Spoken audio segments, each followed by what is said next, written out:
Je, wajua?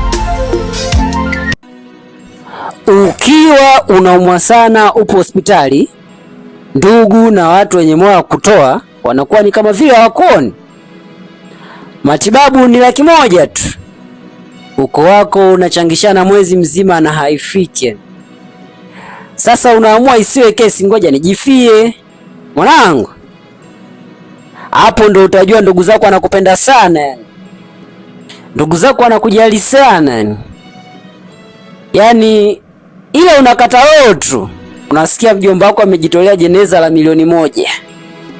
Hujatulia tu vizuri, ba mdogo wako anasema anajitolea kulisha msiba vizuri mpaka wapita njia.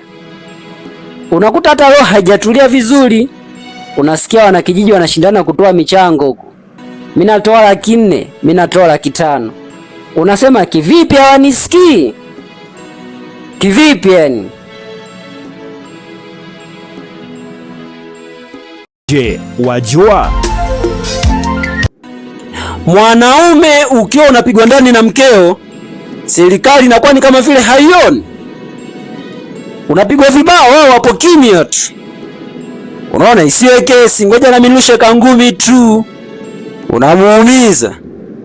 Mwanangu, kabla hata hajafika mahakamani kukushtaki washakuja kukuchukua. Na mimi ninavyojua serikali yangu inafanya kazi vizuri. Wewe unampigaje mwanamke? Wewe huachi matumizi, inabidi upigwe ndani. Na mimi ninavyojua wanaume wengine hawaachaji matumizi ndani. Sasa kwa nini usipigwe? Wewe tulia tu upigwe vizuri mwanangu.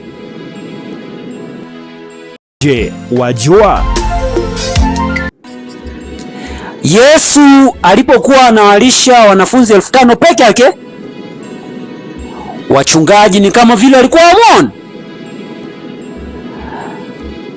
Saizi watu 5,000 ndio wanamlisha mchungaji mmoja. Kivipi sasa hapo? Mchungaji kivipi sasa ulishe na watu 5,000?